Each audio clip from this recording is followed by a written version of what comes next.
Anggarannya kita lakukan penghematan banyak di pusat supaya sebanyak mungkin bantuan sebanyak mungkin kita bisa membantu kepentingan rakyat di paling bawah, desa, kecamatan. Itu sasaran kita.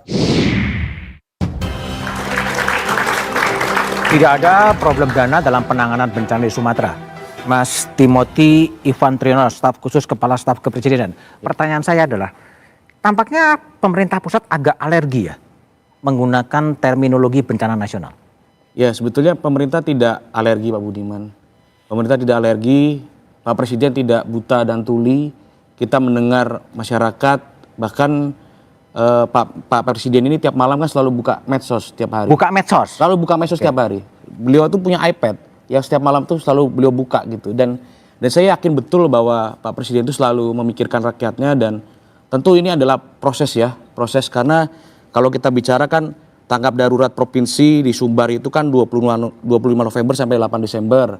Lalu di Sumut itu 27 November sampai 10 Desember.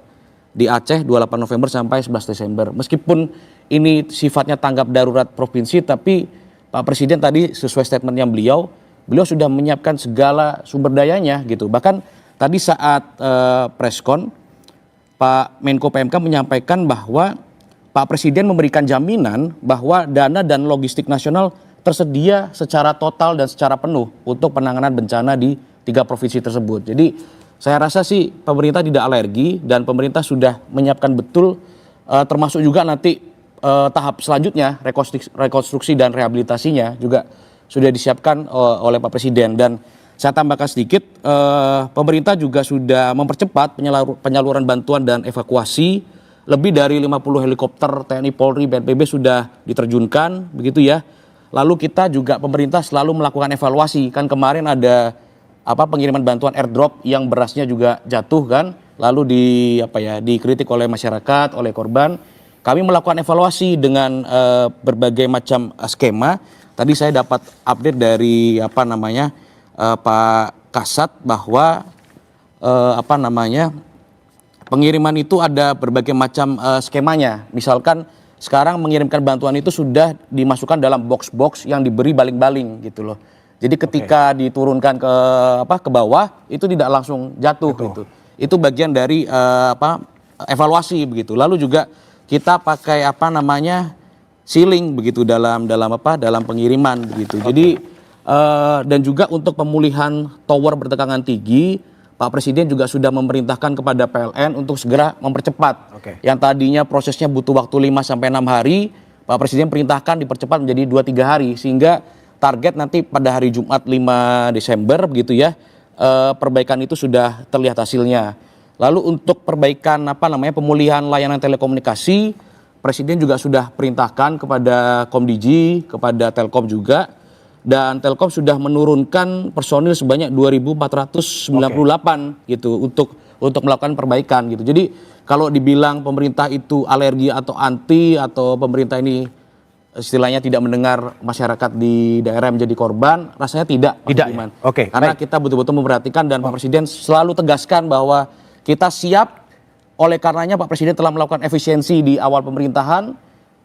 Hasil efisiensi itu juga nantinya yang akan dipergunakan untuk melakukan rekonstruksi dan rehabilitasi. Baik, gitu. Mas Dirman, kalau penjelasan Mas Timothy kan semuanya diserahkan, semuanya dikerahkan. Hanya satu, soal nomenklatur bencana nasional.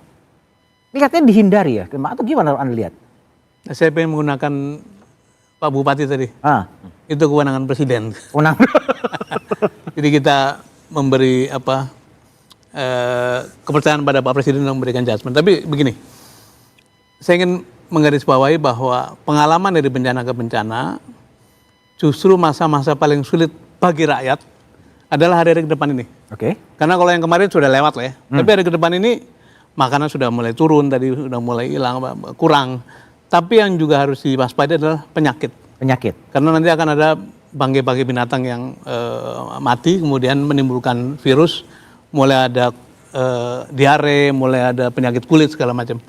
Nah, karena itu ke depan saya ingin menyampaikan permohonan kepada para politisi ini. Untuk sementara libur dulu deh politiknya gitu ya. Jangan flexing-flexing dengan bantuan. Betul-betul bekerja untuk rakyat. Karena tadi rakyat lagi butuh pertolongan, butuh ketenangan. Dan rasanya bila bantuan diberikan dengan tulus tanpa embel-embel maksud politik, itu akan beda rasanya. Dan kembali ke tadi, kembali pada status nasional, bila bobot politiknya mungkin dikurangi, tetapi lebih kepada memperhatikan kebutuhan rakyat, kebutuhan ketenangan rakyat, mungkin pemerintah akan berpikir bahwa toh sama saja yang dikerahkan tadi kan, sumber dayanya sama, effortnya sama, anggarannya juga dikatakan oleh Pak Menteri Keuangan, minta berapapun Dikasih, BNPB akan kita kasih gitu. Jadi sebetulnya tinggal soal status, karena tadi status bagi saya adalah bagi kita semua memiliki dua impact. Nomor satu, ketenangan rakyat mengatakan bahwa ya sudah kita urus secara nasional. Yang kedua adalah legitimasi bagi seluruh instansi untuk bekerja tanpa ragu-ragu, karena statusnya memang menjadi bencana nasional. Memang nanti belakangan akan ada konsekuensi audit, tapi ya siapapun yang menggunakan dana publik harus diaudit kok. Jadi tidak ada soal sebetulnya. Jadi saya kira dengan segala hormat tetap perlu dihimbau kepada pemerintah, pada pengurus negara bahwa status bencana nasional bagaimanapun adalah status yang terbaik karena memberi dua impact tadi. Ketenangan pada masyarakat, tapi juga legitimasi bagi seluruh instansi untuk bekerja menggunakan kewenangan itu. Baik. Mas Ahmad Salihin, Walhi. Kalau dari Walhi Aceh ya khususnya, apa yang Anda baca? Apakah semata-mata bencana ini semata-mata karena siklon yang datang, atau ada faktor lain sih temuan Anda di lapangan? Nah, kalau kami menilai bencana ini adalah bencana yang direncanakan. Direncanakan? Bencana yang direncanakan. Masa bencana direncanakan? Iya, dari kebijakan-kebijakan yang dikeluarkan, nah, kebijakan-kebijakan terkait pengelolaan sumber daya alam, pemberian konsesi kepada korporasi, merebut ruang sedemikian luas, sepertinya kami menilai ini adalah bencana yang direncanakan. Kita hanya memanen dari akumulasi kebijakan-kebijakan yang abai, permisif, semua ruang diberi untuk konsesi. Ini deforestasi ya? Menyebabkan salah satunya deforestasi, kerusakan daerah aliran sungai. Jadi ada banyak das di Aceh itu kerusakan sudah lebih dari 50%. Ya. Das-das besar seperti Ala Singkil yang hulunya ke Singkil, kemudian Pesangan yang hulunya ke Aceh Utara dan Aceh Biren, Jambu Ai, itu das besar, itu kerusakannya sudah lebih dari Walhi pernah 50%. mengungkapkan nggak kepada pemerintah provinsi atau pemerintah kabupaten soal ini? Dalam setiap pengambilan kebijakan, kita sering dilibatkan. Beberapa data-data kerusakan, kemudian wilayah-wilayah menurut kita itu harus menjadi wilayah yang dikonservasi. Tapi dalam prosesnya, analisis atau kajian kita sampaikan itu hanya diterima di ruang sidang. Tapi pada saat pengambilan keputusan lain lagi? Pada saat pengambilan keputusan itu banyak sekali yang kemudian diabaikan. Contoh ya, sekarang ini sedang disusun Perda Tata Ruang, Kanun Tata Ruang Aceh, yang dulu pernah Walhi gugat dengan berbagai macam alasan, salah satunya perlindungan kawasan ekosistem lobster misalnya. Nah, pada saat proses pembahasan di awal itu terakomodir, tapi menjelang akhir-akhir itu hilang kembali dia, hilang lagi dia. Koridor satwa, kemudian wilayah keluarga rakyat, itu tiba-tiba hilang dia di ujung-ujung. Oke, baik. Aik, Anda nulis di Kompas hari ini. Jadi bukan hanya soal siklon, tetapi ini kalau bahasanya Ahmad Solihin kan direncanakan sebenarnya bencana ini. Sengaja atau enggak sengaja tahu. Kalau menurut Anda gimana?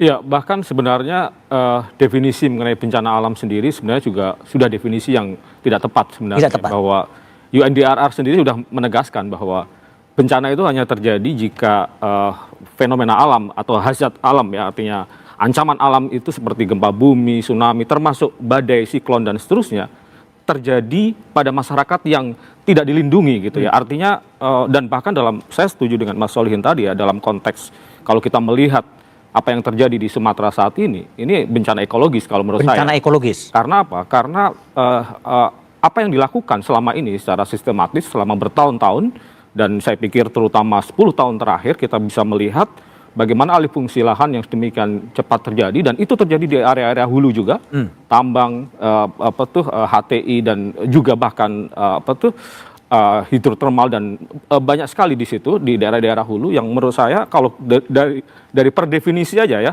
IPCC sudah mengingatkan bahwa dalam konteks perubahan iklim seperti sekarang, upaya-upaya pembangunan yang melemahkan kemampuan masyarakat dan lingkungan untuk beradaptasi dengan dampak perubahan iklim itu adalah bentuk maladaptasi. Dan itulah sebenarnya kalau saya setuju sekali bahwa ini bukan bencana alam, jelas bahwa ini bencana ekologis gitu. Dan definisi bencana alam sendiri menurut Kalau saya bukan bencana alam, bencana apa? bencana ekologis, bencana yang ekologis. disebabkan oleh kehancuran ekologi dan Oleh kebijakan pemerintah. oleh kebijakan pemerintah. Jadi bencana tanda tangan dia. Ya, menurut saya ini bencana politik juga. Bencana polisi. Oke, Mas Timothy, silakan direspon. Ini kalau menurut Mas Alikan dan Aik sebenarnya direncanakan atau sengaja atau nggak sengaja. Gimana Anda respon itu? Ya, tentu bagaimana komitmen pemerintah dalam melakukan perbaikan itu sangat bisa kita lihat dari kinerja Kabinet Merah Putih. Oke. Iman, ya.